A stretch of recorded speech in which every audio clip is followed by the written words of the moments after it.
Welcome to GCTV and welcome back from Tropez, round 5 of the Global Champions League action. And it was a rather unique weekend, and I look forward to unpacking this with Frederik de Backer, because whilst it feels like there were really strong performances and really disappointing performances, what impact has that had on the overall championship standings as Prague Lions perhaps pull out a real surprise card and become victors of the GCL for the first time in many years? We'll unpack that now. Frederik, welcome back from Tropez. Your thoughts on the weekend? Interesting weekend. Yeah, it was, wasn't it? Delighted for Tropez. Again, kind of a surprise winner. I know that in Doha we had Stockholm Hearts, but then it started with Berlin Eagles and it was Hamburg Giants. Now we have got these Prague Lions performing so strong. So very impressive from them. And then maybe the revival of the favorite teams just below them. So it was an interesting weekend, which had a lot and just very little impact. It was a bit of everything. Okay, and without a doubt, one of the most aesthetically beautiful venues on the Global Champions League stage throughout the entire year, throughout the entire calendar. This Tropez leg really stands out as one of the most aesthetically attractive for the riders and the fans to enjoy. But as Frederik pointed out, and we've already said, Prague Lions winning, perhaps by surprise, come the end of the weekend. Let's hear from Niels Breinseels, who looks back on a very, very famous victory for the Prague Lions. I think it was a delicate course already from number 1. 1, 2, 3, 4 was really difficult already from in the beginning. And the last line as well was not really high, but really technical course. You need to have everything under control today. No, actually, to be honest, I didn't expect it, that we would be faster. So today the luck was on our side.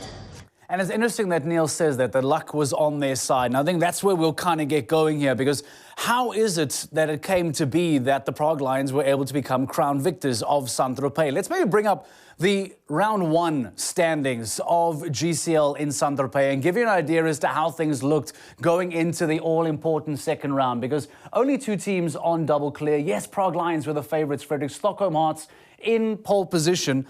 But as we're about to unpack, going last in Tropez seemingly doesn't always seem to be the best place to be, which is so weird because that's what everyone wants to do, right? How is that the case in Tropez? Yeah, for some reason in Tropez you can better finish second after round 1 than last. Never in Tropez did the last team to go, the overnight leader, win the stage. Look back at United in 2019 when Eining went clear and Zorzi had actually 2 time faults in hand. He had 2 down.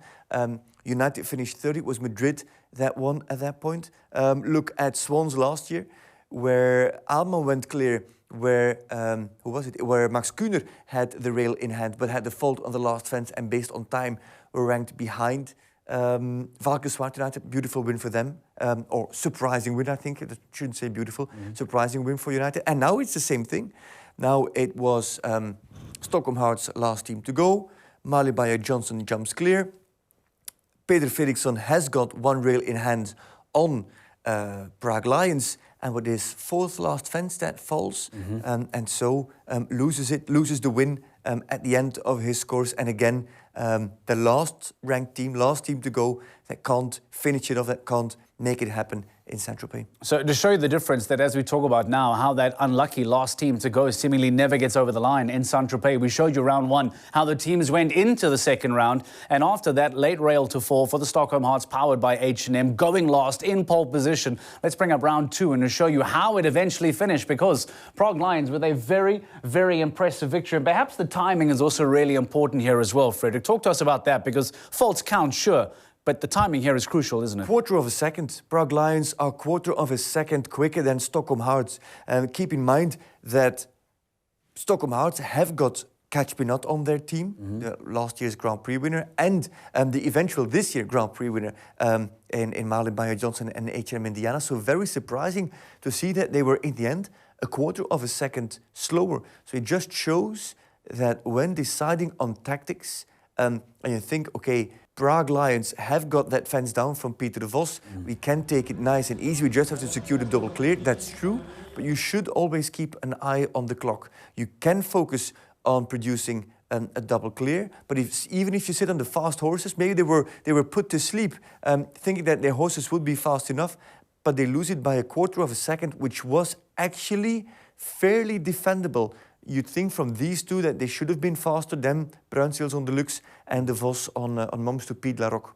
What I find fascinating about this leg is that if you take a look at the end of round 2 there and you take a look at the final standings of Saint-Tropez, it looks as if a lot has happened because Prague Lions have gone on to win. Stockholm Hearts have made a really good run at it. Berlin and Hamburg are right down at the bottom. So I would imagine that this would have significant impact. Great result for Paris Panthers as well. This would have a significant impact on the overall championship standings. But somehow, amazingly, if you had fallen asleep this weekend and you're living under a rock and only caught up with the overall championship standings now, you might be thinking that perhaps a GCL event did not take place. Let's show you the overall championship standings to try and support what I'm trying to say to you here, because it looks as if there wasn't a lot that took place over the weekend, because Istanbul Sultans and Scandinavian Vikings still find themselves towards the bottom. Great result for Paris Panthers, who climb now. Falkensvaart climb as well. But this doesn't look as if too much has changed. No, because here. the thing is, they only climb one spot. For example, United and Paris Panthers. Am I right in saying that? Yeah, indeed, they climb one spot.